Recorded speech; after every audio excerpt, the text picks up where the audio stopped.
You probably lost faith in God because you don't know Him for real. People love to ask, if there's really a God, how could He let something so terrible happen to a good person? My friend just asked me this the other day, and I'm like, you really gonna say that about my father? Was the faith just a facade?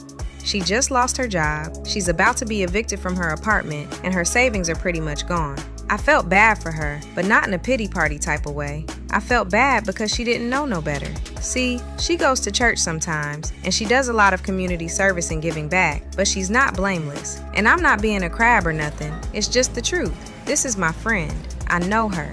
Without getting all in her business, I'll just say she's no different than many of us. Some people do good in the community, pretty charitable with their time and money, but so what? What makes you think you're too good for a little suffering and persecution when God literally told us we gotta go through that? That's what I'm saying. You don't know Him, but that's alright, because you can still get to know Him. I ain't judging. I didn't always know Him either. I had to tell her the story of Job, and now I'm about to tell you.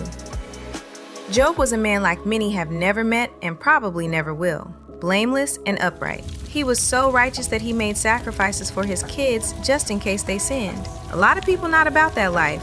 They willing to go to hell for theirs. Crazy, right? Anyway, Job was a wealthy man. He had plenty livestock, servants, and he had status. And he got it all while living a life pleasing to God. So the sons of God came before Yah, and Satan pulled up too. God asked Satan if he considered his servant Job, and Satan was like, don't you have him and everything he owns protected? But if you take everything away from him, I bet he'll curse you to your face. So God was like, bet, you can do anything to him, you just can't touch him. So one day, Job lost everything. People came and stole his oxen and donkeys. They took the lives of his servants. Fire fell from heaven and burned up his sheep, and another group of thieves took his camels. Then, to make matters worse, all 10 of his kids died at the same time when a strong wind came and demolished the house. 7 sons and 3 daughters he had. Now we ain't 3 minutes into the story and all that happened, but I still want to remind you, Job was committed to being righteous. Because see, a lot of people like to say, so-and-so didn't deserve that, and most people not living more righteous than that man was, and look at what happened to him. I said that to say this. Death and destruction ain't always about what a person deserves, so stop saying that. Now after all of that, Job didn't ask, why me? Nah, he was like, I came in this world naked, and I'ma go out this world naked. God gave, and God took. Blessed be the name of Adonai. He didn't sin, he didn't blame God for nothing, and he didn't say, if there was a God. Job passed that test, but Satan was like, alright, let me touch his body. I bet he'll curse you then. So God said, you can try, you just can't kill him. After that, Job gets painful sores all over his body from head to toe. This man was broken, y'all. He was sitting in ashes, scraping his skin with broken pottery. Then here comes his wife telling him to curse God and die. But Job said, what? We can accept good from God and not trouble? Y'all heard that? You can accept good from God, but not trouble? Still, he didn't sin. He lost his livelihood, his kids, his wealth, and now his health was failing. And this man still didn't blame God or question his existence. So his friends Eliphaz, Bildad, and Zophar pull up. And soon as they saw him, they started crying. They couldn't believe it. They sat with him in silence for 7 days and 7 nights. That's about the most helpful thing they did.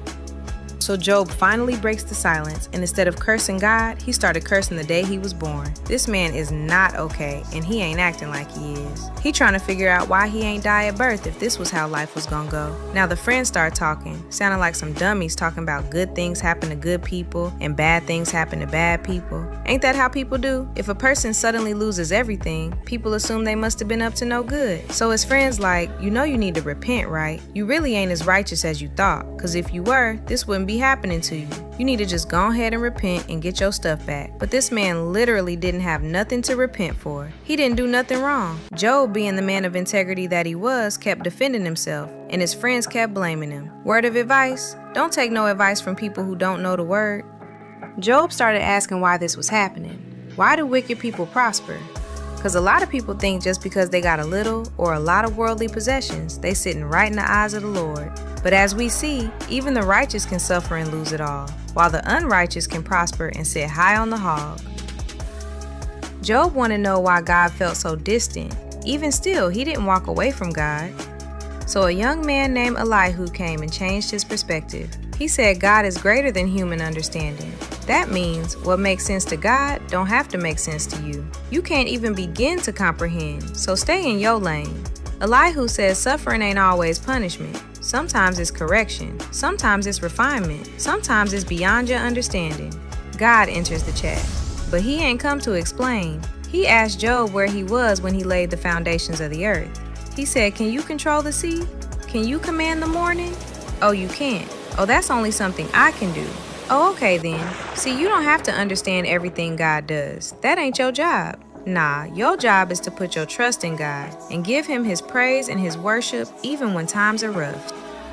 Job humbled himself because he realized he was speaking on stuff he ain't know nothing about. So he repented, not because he sinned, but because he spoke beyond his understanding. Then God told his friends, "Since y'all out here telling people the wrong stuff about me, I need a burnt offering from you. Then you need to get Job to pray for you, because I'm not about to deal with you." Don't be misrepresenting God's character. God ended up restoring Job, and he got back twice as much as he lost. He was even blessed to have more children.